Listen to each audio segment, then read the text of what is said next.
요한복음 8장 31절에서부터 47절까지 말씀입니다. 신약 158면에 있습니다. 요한복음 8장 31절에서부터 47절까지 말씀인데요. 우리 한 절씩 교독하겠습니다. 제가 먼저 읽겠습니다. 그러므로 예수께서 자기를 믿은 유대인들에게 이르시되 너희가 내 말에 거하면 참으로 내 제자가 되고 진리를 알지니 진리가 너희를 자유롭게 하리라. 그들이 대답하되 우리가 아브라함의 자손이라 남의 종이 된 적이 없거늘 어찌하여 우리가 자유롭게 되리라 하느냐. 예수께서 대답하시되 진실로 진실로 너희에게 이르노니 죄를 범하는 자마다 죄의 종이라. 종은 영원히 집에 거하지 못하되 아들은 영원히 거하나니 그러므로 아들이 너희를 자유롭게 하면 너희가 참으로 자유로우리라. 나도 너희가 아브라함의 자손인 줄 아노라. 그러나 내 말이 너희 안에 있을 곳이 없으므로 나를 죽이려 하는도다. 나는 내 아버지에게서 본 것을 말하고 너희는 너희 아버지에게 들은 것을 행하느니라. 대답하여 이르되 우리 아버지는 아브라함이나 하니 예수께서 이르시되 너희가 아브라함의 자손이면 아브라함이 행한 일들을 할 것이거늘 지금 하나님께 들은 진리를 너희에게 말한 사람인 나를 죽이려 하는도다. 아브라함은 이렇게 하지 아니하였느니라. 너희는 너희 아비가 행한 일들을 하는도다. 대답하되 우리가 음란한 데서 나지 아니하였고 아버지는 한 분뿐이니 곧 하나님이시로다. 예수께서 이르시되 하나님이 너희 아버지였으면 너희가 나를 사랑하였으리니 이는 내가 하나님께로부터 나와서 왔음이라. 나는 스스로 온 것이 아니요 아버지께서 나를 보내신 것이니라. 어찌하여 내 말을 깨닫지 못하느냐. 이는 내 말을 들을 줄 알지 못함이로다. 너희는 너희 아비 마귀에게서 났으니 너희 아비의 욕심대로 너희도 행하고자 하느니라. 그는 처음부터 살인한 자요 진리가 그 속에 없으므로 진리에 서지 못하고 거짓을 말할 때마다 제 것으로 말하나니 이는 그가 거짓말쟁이요 거짓의 아비가 되었음이라. 내가 진리를 말함으로 너희가 나를 믿지 아니하는도다. 너희 중에 누가 나를 죄로 책잡겠느냐. 내가 진리를 말하는데도 어찌하여 나를 믿지 아니하느냐. 네, 함께 읽겠습니다. 하나님께 속한 자는 하나님의 말씀을 듣나니 너희가 듣지 아니함은 하나님께 속하지 아니하였음이로다. 아멘. 제가 이제 설교 준비를 할 때 설교 준비가 잘 안 되는 날도 있겠죠. 그럴 때마다 이제 설교 파일을 한글 파일을 만들어 놓고 성경 말씀을 가장 위에다가 적은 다음에 그 다음에다가 이제 항상 적는 이제 글귀가 있습니다. 한 문장인데요. 어떤 문장이냐면 제가 이제 오래전에 어떤 책에서 발췌한 말씀입니다. 그 말씀은 이제 설교자가 설교를 어떻게 전해야 되는지 그리고 이 설교의 목적이 무엇인지를 잘 이야기해주고 있는 말씀이에요. 그 말씀은 이렇습니다. 청중을 겸손하게 하나님을 높이고 삶을 거룩하게 하라. 청중을 거룩하게 하고 하나님을 높이며 우리의 삶을 거룩하게 하라. 그러니까 겸손과 하나님께 영광과 그리고 우리의 삶 가운데 거룩을 이 설교에 담아내는 것이 이제 목적이다라는 것을 항상 되뇌이면서 제가 설교를 준비합니다. 우리가 지난 시간에는 빛으로 오신 예수님에 대해서 살펴봤습니다. 예수님은요 세상의 빛으로 왔습니다. 세상의 빛이라 함은 이 세상이 사실은 어둠이고 빛이 없었고 캄캄한 암흑과도 같은 곳임을 이야기해주고 있다라고 저희가 얘기 들었었죠. 그곳 가운데 하나님이 유일한 빛으로 이 땅, 이 세상에 오신 겁니다. 예를 들자면 이제 구약의 말라기서에서부터 여러분들이 알고 있는 구약의 말라기가 이제 구약 성경의 맨 마지막이죠. 그리고 신약의 맨 처음 마태복음 그 종이로는 한 장밖에 차이가 안 나지만 그 사이의 간극, 그 사이의 그 시대 기간은 무려 400년이라는 시간이 있습니다. 그러니까 우리는 한 장을 넘기지만 그 사이에는 400년이라는 시간이 지나서 신약 성경이 쓰인 겁니다. 그러니까 예수님이 이 세상에 오셨다라고 하면 어떻게 보면은 그 긴 시간의 침묵, 그 긴 시간의 그 계시가 이제 다시 시작됨을 알려주고 있는 말씀인 거죠. 이 어둠을 깨고 그리고 침묵을 깨고 이 세상을 밝힐 빛으로 오신 예수님이 우리 이 시간적으로 봤을 때는 이제 2000년 전에 오셨습니다. 근데 이 예수님이 이 땅에 빛으로 오셨을 때 반응은 어떠했습니까? 물론 그 빛을 따르는 몇몇 소수의 제자들이 있었지만 많은 사람들은 이 빛을 알지 못했습니다. 이 빛을 이해하지 못했습니다. 깨닫지 못했죠. 요한복음 1장 4절과 5절은 이렇게 얘기하고 있습니다.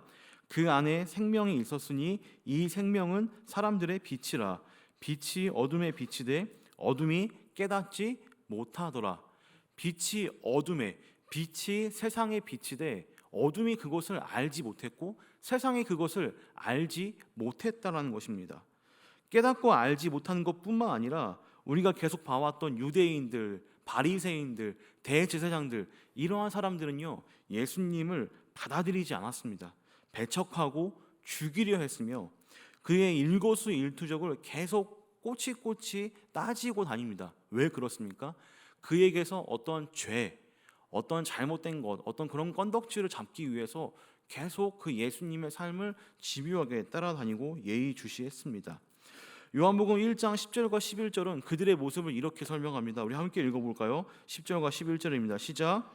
그가 세상에 계셨으며 세상은 그로 말미암아 지은 바 되었으되 세상이 그를 알지 못하였고 자기 땅에 오매 자기 백성이 영접하지 아니하였으나. 자, 이렇게 세상은 그리고 자기 백성이라 불리는 유대인들은 예수님의 오심을 알지 못했습니다. 깨닫지 못했습니다. 그리고 더 나아가서 그 예수님을 영접하지 않았습니다. 이 빛과 어둠의 대치를 요한은 계속 집요하게 설명하고 있는데요. 이 대화를 통해서 그리고 제가 예전에 얘기했듯이 이 예수님과 유대인들의 대화는 계속 오해의 연속입니다. 그들은 이해하지 못하고 깨닫지 못해서 계속 이상한 걸 질문하고 예수님은 그거에 대해서 다시 한번 혹은 새로운 것을 더 깊은 것을 이야기해주는 이 오해 기법을 통해서 이렇게 이 예수님과 세상으로 대표되는 자들은 대화를 이어나갑니다. 근데 이들은요 예수님의 이야기를 들으면 들을수록 미궁에 빠집니다. 혼란스러워하고요, 오해하고요, 진짜 의미를 잡아내지 못합니다. 우리는 이제 저랑 여러분들은 이렇게 좀 밥을 뭐 한두 번 먹고 좀 이렇게 삶의 이야기를 나누고 이런저런 공통사 취미 생활을 이야기하면은 뭔가 좀 통하는 느낌을 받습니다. 서로 좀 가까워진 것 같고 오해가 풀리기도 하고요. 또 뭔가 원만하게 다시 뭔가 문제들이 해결되기도 합니다. 이게 사람과 사람의 대화이고 또 이게 식사가 주는 유익이기도 합니다. 그리고 그렇게 친해지면요, 이 사람의 눈빛, 이 사람의 표정만 봐도 뭔가 좀 이상하다, 쎄하다라는 것을 느낍니다. 저만 느끼나요? 여러분들 못 느껴요 그런 거? 강아지만 봐도 이렇게 느끼는 것 같아요. 죄송합니다. 네, 강아지 얘기를 이따가 뒤에 나와야 되는데 먼저 나왔어요. 자, 그러니까 우리는 그런 거를 느끼는 존재라는 것이죠. 자, 근데 예수님하고 세상은, 예수님하고 유대인은요 그렇지 못합니다. 오늘 말씀의 이 8장 이 후반부 대화는요 사실 이 예수님과 유대인의 그 대화가 정말 그 갈등이 너무나 심해진, 갈등이 정말 극에 다다른 것을 보여주고 있습니다. 우리는 지난 한 주간 이 빛으로 오신 예수님에 대해서 한번 묵상해보고 또 뭐 떼창도 불러보고 막 이런저런 거 많이 해봤는데 여러분 한 주간 삶 어땠습니까? 여러분들 빛 대신 예수님을 얼마나 생각하고 또 그분과 가까이 그분을 묵상하며 지내셨습니까? 얼마나 그 예수님께로 다가가기 위한 노력들 혹은 죄에서 어둠에서 벗어나기 위한 어떠한 발버둥을 쳐보셨습니까? 오늘 말씀은 이 빛으로 사는 인생, 이 예수님과 함께하는 이 인생이 얼마나 귀하고 값진 것인지를 알려주는 귀한 말씀입니다. 제가 부디 여러분들께 부탁하고 싶은 말은 이 말씀들, 그러니까 제가 이제 설교를 이어서 하는데 뭔가 좀 이렇게 뚝뚝뚝 끊어서 여러분들이 흐름을 이해하는 것이 아니라 좀 이렇게 이어서 좀 이어지는 흐름이다라는 것을 좀 염두에 두시고 여러분들 좀 말씀을 드리면 좋을 것 같습니다. 계속해서 뭐 생명과 죽음, 빵과 떡, 뭐 생수, 또 빛과 어둠, 이러한 우리가 이해하기 쉽고 알기 쉽고 항상 접하는 걸로 요한은 계속 이야기를 하고 예수님을 설명하고 있습니다. 이러한 연장선상에서 좀 말씀을 보시면 좋을 것 같습니다. 이제 한번 본론으로 들어가 보도록 하겠습니다. 예수님은요, 초막절 마지막 날에 이제 그 성전 여인의 뜰에서 그 빛이 둘러져 있는 그 밝은 곳에서 자신이 세상의 빛이고 생명의 빛임을 설명하십니다. 그래서 그 말씀을 들은 사람들 중에 몇몇 유대인들이 그 예수님을 믿었습니다. 30절 말씀 이렇게 설명하고 있는데요. 제가 한번 읽어보겠습니다. 이 말씀을 하심에 많은 사람이 믿더라. 그러니까 우리가 지난주에 들었던 그 말씀을 이제 유대인들이 듣고 나서 몇몇 사람들이 믿었던 거예요. 이 말씀은 제가 잠깐 짧게 얘기하면 예수님이 하나님과 어떤 관계인지, 예수님이 하나님께 보냄받은 자임으로써 그분이 어떤 사역들을 하시는지, 자신이 누구이며 하나님과 예수님이 늘 함께 하신다는 것을 얘기했던 것입니다. 이것을 들은 몇몇 유대인들이 예수님을 믿었습니다. 그래서 그 믿은 자들에게, 그 예수님에게 그 믿음을 보인 자들에게 오늘 우리 본문 읽은 말씀을 설명하는 것입니다. 31절과 32절 말씀, 그들에게, 그 믿은 자들에게 예수님이 이렇게 설명하십니다. 우리 함께 31절과 32절 말씀 한번 읽어보도록 하겠습니다. 시작. 그러므로 예수께서 자기를 믿은 유대인들에게 이르시되 너희가 내 말에 거하면 참으로 내 제자가 되고 진리를 알지니 진리가 너희를 자유롭게 하리라. 자, 예수님께서는 자기를 믿은 유대인들에게 이렇게 말씀하십니다. 너희가 믿고 왔느냐? 근데 그게 다가 아니다. 참으로 내 제자가 되기 위해선, 참으로 내 진정한 제자가 되기 위해선 뭐가 있어야 된다라고 설명합니까? 바로 너희가 내 말에 거하여야 된다라고 이렇게 설명하십니다. 내 말에 거하여야지 나의 진정한 제자다. 이들은요, 예수님의 말씀을 믿었지만 사실 오늘 말씀의 끝부분에서 보여줬던 이 믿은 자들의 행동은요, 사실 구원에 이르는 믿음, 영혼을 구원한 그러한 믿음이 아니었습니다. 이들의 상태에 대해서 이제 아덤 피크라는 이제 유명한 신학자가 이들의 상태를 잘 표현해 줬는데 제가 그 말씀을 그대로 인용해 보도록 하겠습니다. 그들의 믿음, 예수님의 말씀을 듣고 있는 이들의 믿음에 대해서 이렇게 설명합니다. 이 유대인들이 보여준 믿음은 예수님에 대한 적개심이 잠시 누그러뜨린 상태이며 일시적으로, 임시적으로 감화받은 상태이다. 그러니까 이들은 아주 잠깐 예수님에 대한 그 분노가 좀 꺾였을 뿐 아주 임시적으로, 일시적으로 예수님의 말씀에 호응한 상태이다라고 이렇게 우리가 설명하면 될 것 같습니다. 나중에 가면요, 이들은요 뭐를 듭니까? 돌을 듭니다. 왜요? 예수님을 죽이려고. 그 예수님에게 그 말씀을 듣고 믿은 자들이 나중에 오늘 말씀 끝부분에는요, 예수님께 돌을 들고 그 돌로 예수님을 치려고 하는 장면을 보여주고 있습니다. 예수님께서 전하신 이 말씀 안에서 거한다, 너희가 나의 말씀 안에 거한다라는 이야기를요, 사도 요한은 계속해서 반복해서 사용하고 있는데 굉장히 요한복음의 중요한 말씀이기도 합니다. 이 말씀을 요한복음 15장에서는 반복해서 좀 이렇게 잘 설명해주고 있는데요. 우리 요한복음 15장 4절에서부터 7절까지 우리 한번 읽어볼까요?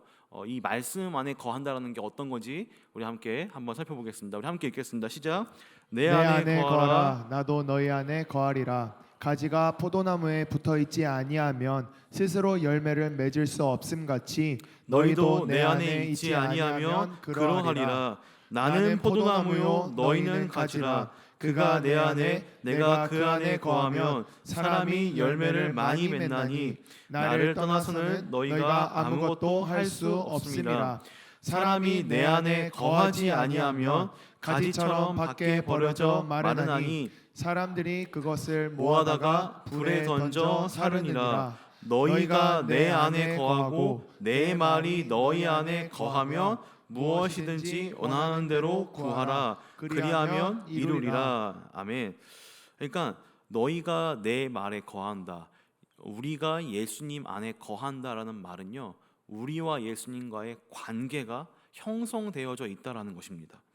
그분의 말씀을 듣고 알고 깨달으며 또 그분과의 친밀한 관계를 누리고 있다라는 것이죠. 그런 삶이 너희가 내 안에 거하고 내가 너희 안에 거한다, 이러한 의미라는 것입니다. 우리가 예수님의 제자가 되기 위해선, 예수님을 따르기 위해선 이러한 예수님과의 관계, 마치 포도나무에 가지가 접해 있는 것처럼, 접붙임 당한 것처럼 예수님께 우리가 꼭 붙어 있어야 된다는 것을 이야기하고 있습니다. 그런데 오늘 말씀의 이 대화의 주체인 바리새인들은요, 그렇지 못했습니다. 바리새인들은요, 예수님의 말씀을 듣지 않았습니다. 그분의 말씀 안에 거하지 않았고 계속 꼬투리만 잡았습니다. 그들은 예수님을 진정으로 믿지 않았던 것입니다. 예수님의 말을 듣지 않고 따르지 않고 그 뜻에 거스르면 예수님과 완전히 상관이 없는 사람입니다. 이러한 사람들을요, 예수님 자신과 상관이 없는 사람들을 예수님께서는 이렇게 말씀하십니다. 그들은 죄의 종이다, 죄의 노예다 라고 이렇게 설명을 하십니다. 죄에서 태어나 죄를 짓고 죄로 인해서 죽을 수밖에 없는 사람들을 예수님과 상관없는 사람들이다 라고 이렇게 설명합니다. 혹시나 여러분들 중에서도 하나님과 예수님과 전혀 상관없이 살고 있는 사람들이 있으십니까? 나의 삶의 주체는 나이며 예수님은 그저 교회에서 한번 이름 부를 뿐, 그저 내게 좋은 것을 주시는 그런 어떤 좋은 분이다라는 것만 알 뿐, 전혀 예수님과 상관없는 삶을 살고 있는 분이 혹시나 계십니까?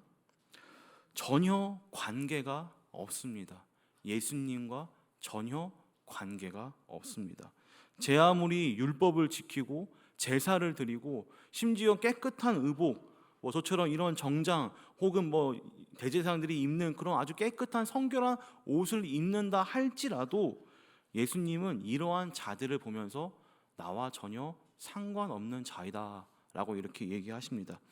요한복음 8장 44절은 이렇게 설명합니다. 우리 함께 그들의 그 바리새인들, 그 믿는 자들에게 어떻게 얘기하시는지 좀 긴데 우리 같이 읽겠습니다. 시작.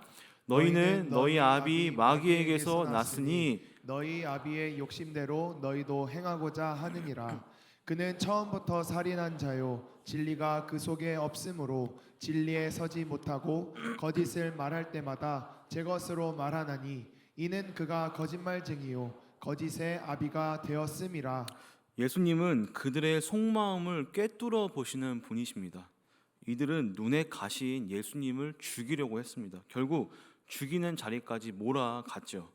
예수님은 그들의 정체성을 그들의 부모, 그들의 혈통에서 찾아냅니다. 저는 이제 아버지가 이제 개척교회 목사님이셨고, 저는 이제 이모가 두 분 계셨습니다. 그리고 그 중에 이제 막내 이모가 계시는데, 그 막내 이모와 이제 이모부, 저는 그 이모부를 굉장히 좋아했습니다. 아마 설교를 듣지는 않으실 건데 교회를 안 다니세요.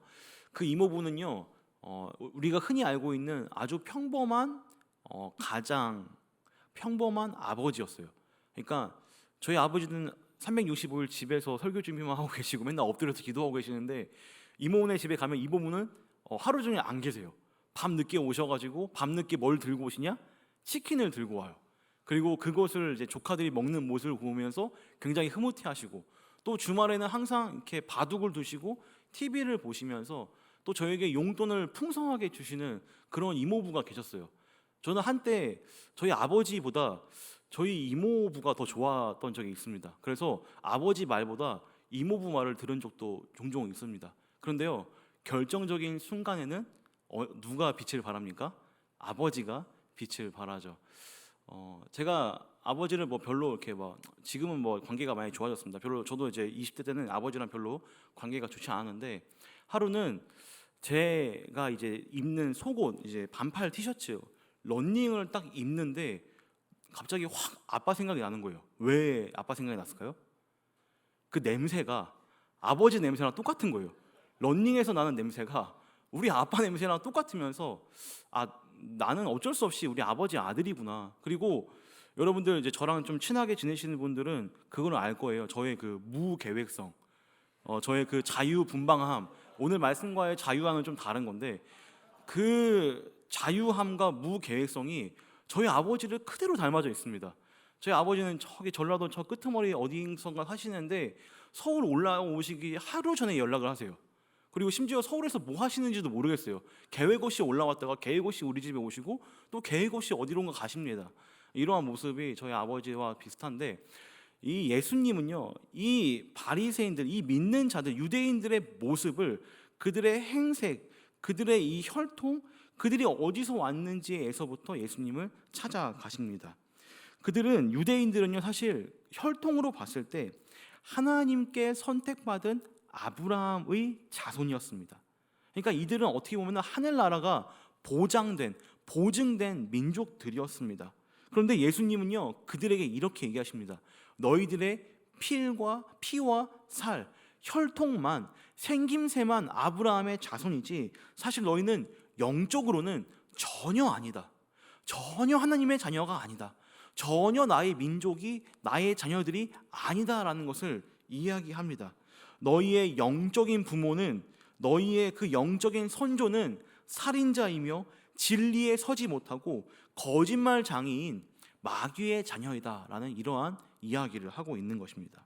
여러분들, 이것을 듣는 이 믿는 자, 이 유대인들의 입장은 어떻겠습니까?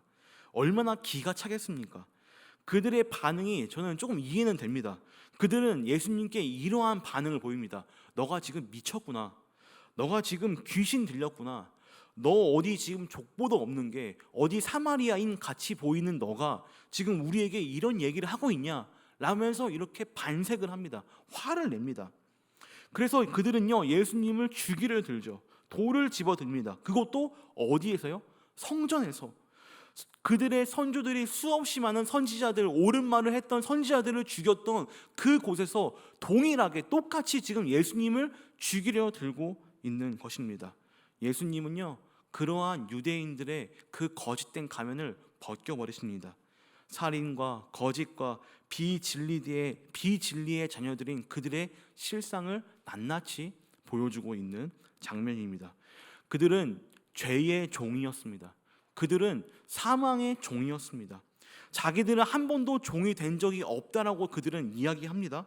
그러나 그들은 종의 상태, 노예의 상태였습니다.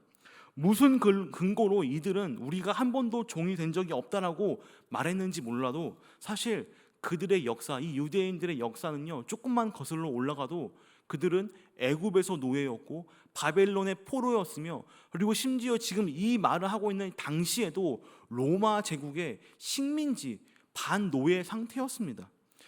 그러나 더욱 심각한 것은 자신들이 한 번도 종이 된 적이 없다고 말한 것처럼 그들의 뻔뻔함, 그들이 지금 죄의 종, 죄의 노예의 상태인 것을 모르고 있는 것이 아주 심각한 그들의 상태였습니다.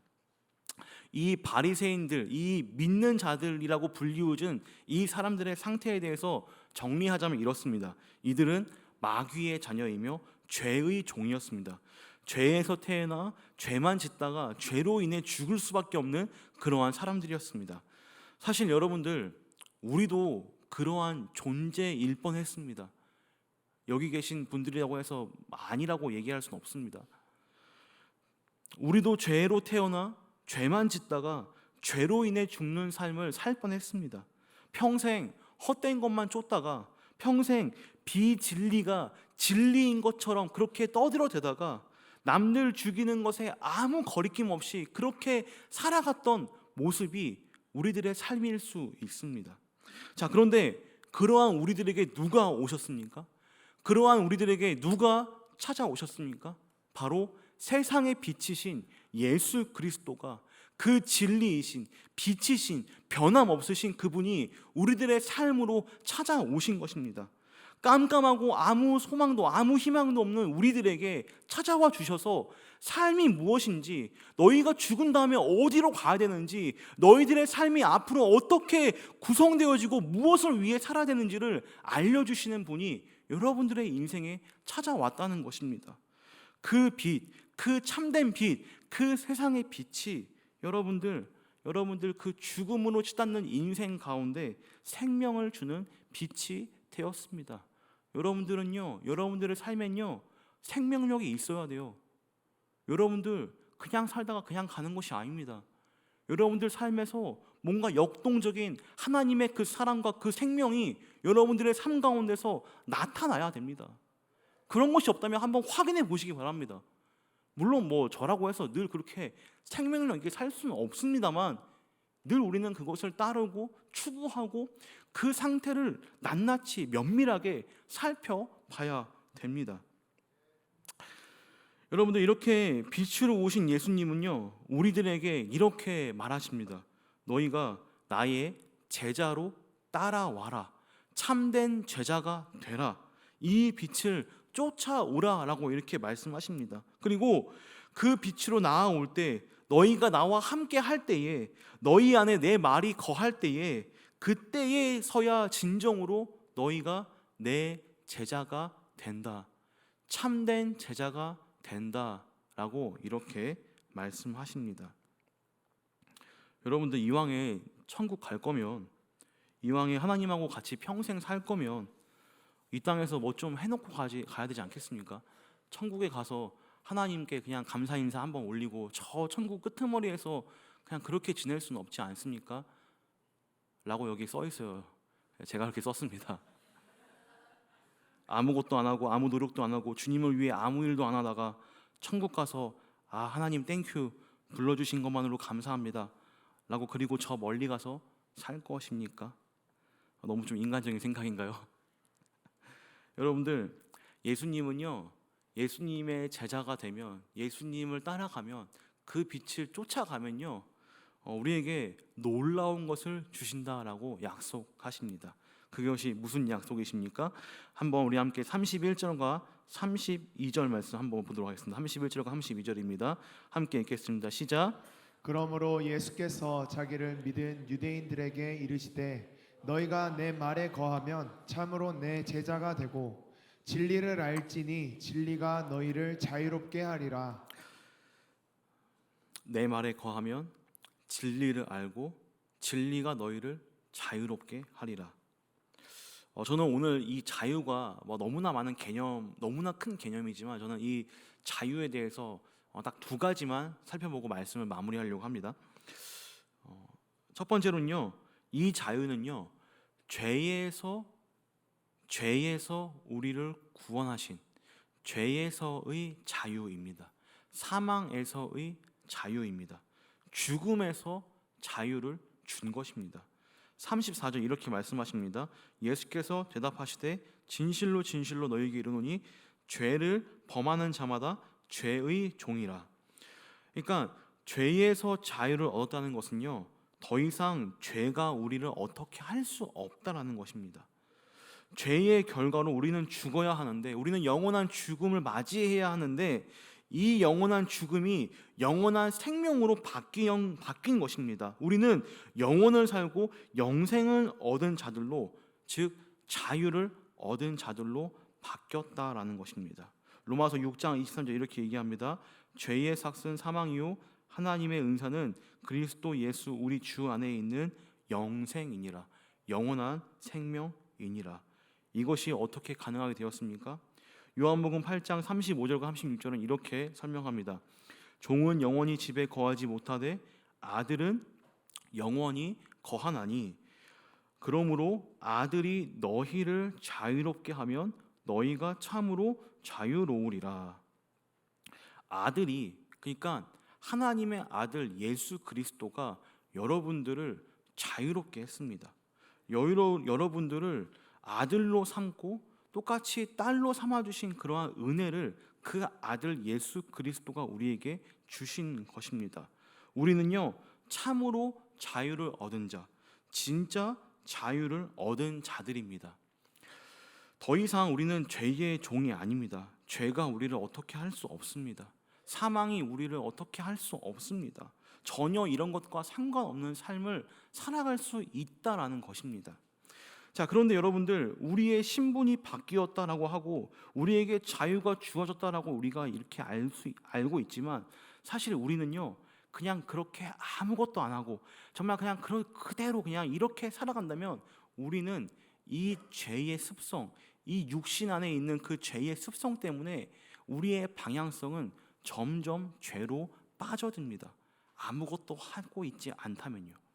여러분들, 죄에서 자유를 얻어 아들과 같은 존재가 되었는데 이 자유를 가지고 우리는 오해해서 또 쉽게 죄를 저지르는 그런 우리의 습성도 있습니다. 여러분들 어릴 적에 저는 이제 어릴 적에 개를 이제 키워봤는데요. 개 키우시는 분 혹시 있어요? 나는 집에 멍멍이 키운다. 손. 네, 많이 없네요. 생각보다. 개를 키워본 적이 있으신 분들 이제 아실 겁니다. 저도 이제 어릴 적에 이제 시골에 커가지고 이제 저희 마당에 이제 개를 이제 키워놨는데요. 저에게 이제 진돗개가 한 마리 있었습니다. 진돗개. 이름은 뭘까요? 진돌이. 진돗개니까 진돌이. 진돌이가 있었는데 흰색 아주 멋진 귀가 쫑긋 세워진 개였습니다. 근데 이제 제 고향에서 제 어릴 적 유년 시절 같이 지냈던 교회 친구들이 우리 집에 놀러 왔어요. 근데 그때 언제 놀러 왔냐면요, 겨울에 왔습니다. 그래서 눈이 폴폴 내려가지고 이제 우리 친구들하고 개랑 같이 막 놀고, 또 특별히 그날은 제가 그 진돌이를 풀어주었어요. 목줄을 풀어주고 마음껏 뛰어놀면서 같이 눈밭에서 그 개가 눈 오면은 그 환장하는 거 알죠? 그 모습을 보는데 갑자기 이제 그 친구랑 이제 멍멍이들이랑 이제 멍멍이랑 이제 그만 놀고 우리는 이제 집에 들어와서 거실에서 그 개를 진돌이를 보고 있는데 진돌이가 그 이제 모래 언덕에 눈이 소복히 쌓인 그 정상에서 똥을 싼 거예요. 개가 똥을 쌌어요. 근데 여러분들, 그 똥을 어떻게 했을까요? 친구들이 다 보고 있는데 그 똥을 제가 여기까지만 얘기하겠습니다. 여러분들이 상상하시는 그것입니다. 여러분들, 제가요 맛있는 사료도 주고 심지어 그날 점심에 먹었던 고기도 주고, 그리고 그날은 특별히 제가 자유롭게 풀어줬어요. 근데 그러한 짓을 친구들이 다 보는 데서 그렇게 한 거예요. 제가 얼마나 억장이 무너졌겠습니까? 그 흰색 개, 배경은 다 하얘요. 또 더러운 얘기한다고 뭐라 하면 안 되는데, 아무튼 여러분들, 아니 왜 자꾸 그걸 먹는 거야? 왜 배부르게 먹었는데도 그걸 먹는 거야? 왜? 그 개 키워보시는 분들 아시죠? 요즘 개들도 그런가요? 아니, 진돌이를 우리 집 안방으로 데리고 와서 제가 먹는 밥, 제가 저녁에 먹는 국, 반찬을 줘도 이 개는요 그 습성 때문에 그거를 못 끊어요.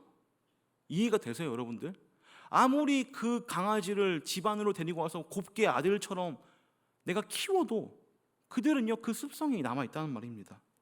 여러분들, 우리도 마찬가지예요. 우리도요 죄로 향하는 나의 습성, 이 인간의 습성을 알아야 됩니다. 우리는요 죄인임을 알아야 합니다. 늘 죄에 취약하다는 것을 여러분들 깨달아야 돼요.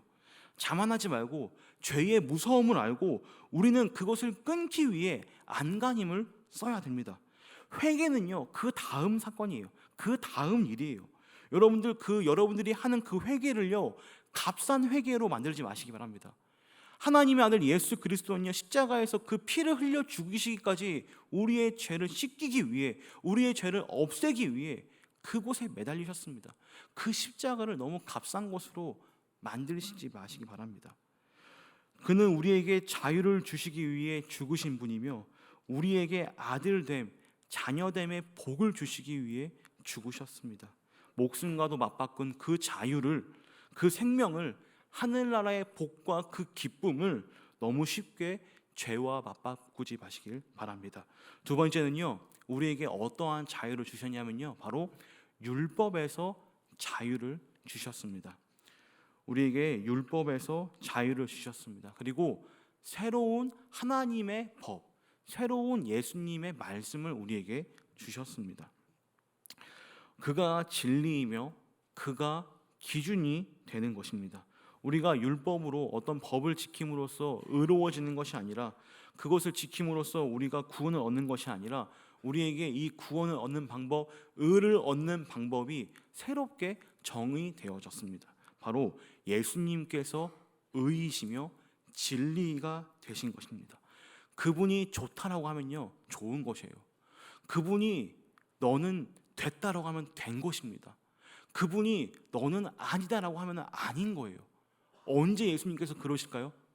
마지막 심판 때에, 마지막 우리가 죽어서 그 하나님 앞에 섰을 때에 너가 어떻게 살고 너가 어떠한 짓을 했고 너가 무엇을 잘했든 간에 예수님께서 오케이 하면요 천국에 가는 겁니다. 근데 반면에 예수님께서 아니라고 하면요 우리는 할 말이 없는 존재들인 거예요. 우리는 어쩌할 수가 없습니다. 그래서 여러분들 그 진리라는 게, 그 길이라는 게, 그 생명이라는 게 다 예수님 아닙니까?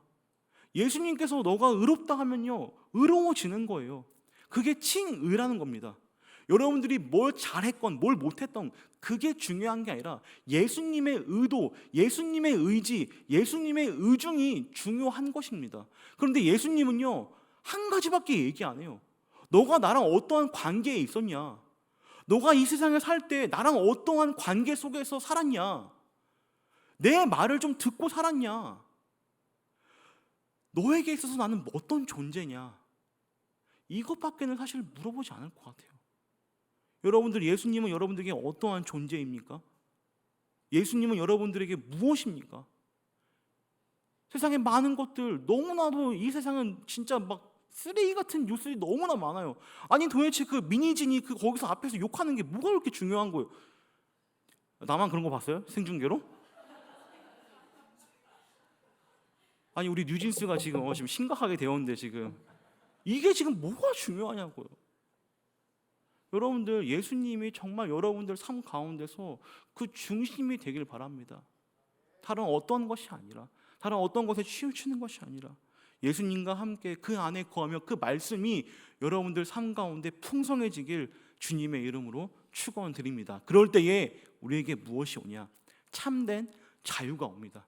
죄에서의 자유, 그런 우리에게 있는 그 어쩔 수 없는 그 율법주의에서의 그 자유. 저는요 그 교회 목사 아들로 커다 보니까 앞에서 그 문지비 전사님 그 장로님 아들이 하는 그 율동을 따라 할 수가 없어요. 왜요? 세팅 값이에요. 그게 그 부끄러운 그 율법주의가 제 안에 어쩔 수가 없는 거예요. 여러분들은 자유롭게 막 춤추고 하잖아요. 또 여러분들 삶에서 얼마나 자유롭게 많은 것들이 열려 있습니까? 주님께서 열어주신 그 자유를 만끽하며 주님과 함께 그 말씀 안에 거하는 여러분들의 삶 되시길 주님의 이름으로 축원드립니다. 우리 시간 함께 일어서서 함께 이 찬양하면서 우리가 정말 좀 진심으로 고백하며 결단하는 시간 되었으면 좋겠습니다.